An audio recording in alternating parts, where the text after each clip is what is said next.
What's up guys, it's USA Specialist, and Hourglass still might be one of the worst maps in Battlefield history.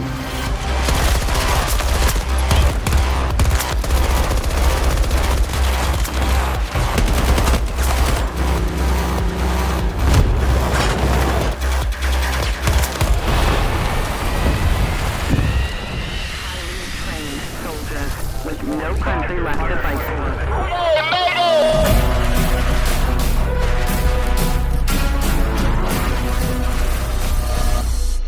The U.S. and Russia are both being accused of fielding armed no-pats in an escalating fight over vital resources. After almost 2 years, the team working on Battlefield 2042 has finally redesigned every map from the vanilla game, while adding only 5 new, 1 per season. After taking a step back and thinking about these redesigned maps, it really feels like DICE remastered them not just to fix them, but to also give fans an inflated sense of the amount of content they were getting every season. DICE could essentially finish what they had started years ago, and by adding some new cover here and there, they could claim they repaired some of the worst maps in franchise history free of charge. And while some maps like Renewal and Kaleidoscope have seen big improvements, Hourglass really feels like the team couldn't be bothered. But after 5 seasons, 700 days, and dozens of updates, Hourglass 2.0 is the last remaining part of this game that feels almost exactly as it did 2 years ago, regardless of what EA insiders will have you believe. The map reminds fans of an out-of-touch vision from a studio that was being managed into the ground with little understanding of the product they were in charge of creating. Hourglass 2.0 does provide some of the biggest play spaces for vehicle combat, but with repetitive open areas, little cover from aerial attacks, absolutely nothing in the way of lane design, and the removal of the fan-favorite stadium, the map feels like a version 1.5 instead of a 2.0. But like always, hit subscribe and let's jump into the good, the bad, and the ugly of Battlefield 2042's last redesigned map, Hourglass. Finding something that actually stands out as good with Hourglass is quite a challenge, and after playing the map for quite a while across Breakthrough and Conquest, there's only a few things I can really say I noticed. First off, Hourglass will probably be the best map for vehicle combat in modes like tank superiority. Its large open areas allow vehicles to avoid infantry hiding in cover, and its tall buildings combine to make a fun environment for aerial combat. Running through the sand dunes with a tank is a uniquely good feeling on this map, and it allows vehicles to really have an impact on the outcome of the game to an almost unbearable amount. But those same open areas make it very easy to send out javelins and lock on with things like SOFLAMs. Next, while the downtown area has seen some decent changes like more trees, more sandbags, and more destroyed vehicles, the real star of the show is the highway intersection, where the tunnel is now stuffed with cover, cinematic lighting, and moments of verticality. The intersection is now a much more dynamic area and is one of the very few places on this map that feels unique. It's a shame it's so disconnected from the city because having piles of crashed cars, collapsed infrastructure, and scorched sand feels very war-torn but is mostly relegated to this one little area. Now finally, the last thing I can say I enjoy about this map is that it feels uniquely 2042. A Middle Eastern city consumed by sand is an interesting take on the narrative, yet still down to earth enough to be relatable.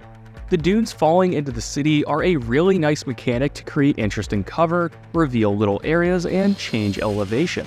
I wish this map focused more on that, and was more so a story of a dense, rich Middle Eastern city that had fallen to nature, with more dynamic uses of the sand, allowing us to access higher floors on the buildings, and featuring more swept-away debris. But either way, when the sandstorm hits and the neon lights start to glow, it's a beautiful environment.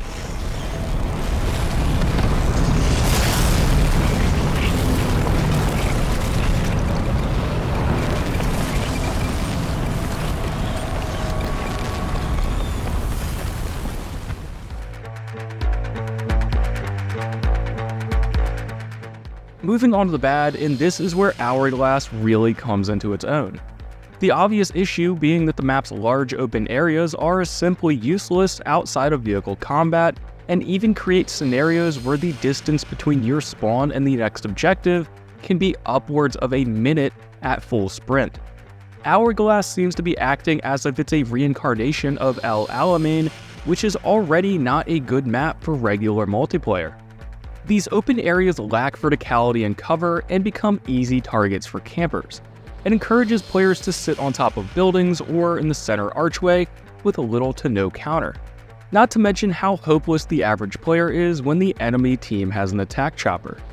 If you want to play the objective and be aggressive, you either have to take huge amounts of time and maneuver along the small strip of cover down the center of the map, or give up all your protection and run upwards of a minute through totally empty areas. Hourglass barely feels like a map in my opinion, and much more like a set piece for cinematics with these beautiful rolling sand dunes that feature very little in the way of gameplay choices, which brings me on to my final issue. The worst part of Hourglass is actually the opposite of most Battlefield 2042 maps. Hourglass is so large and so empty that the map is slow with very few player choices. Flanking an enemy often means walking around for a few minutes, and the most exciting combat you can experience is a spawn trap on one side of the city. The map is slow, lacks interesting locations, and offers the player little in the way of choices, aside from a pile of sandbags every 300 yards. And the real kicker with all this is that DICE cut what fans agreed was the most interesting part of the vanilla map, the stadium. The stadium should have been the centerpiece of this map, not a highway intersection with some barriers. The stadium featured interesting verticality, lanes, and cover, while being a great location to ground the map's identity and story.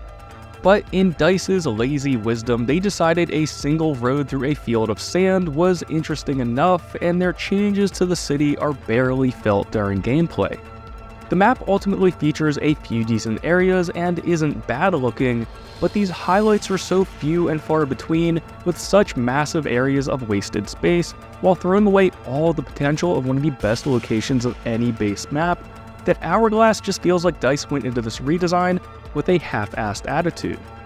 The map is perhaps better than where it began, but when you start at rock bottom, you can only go up.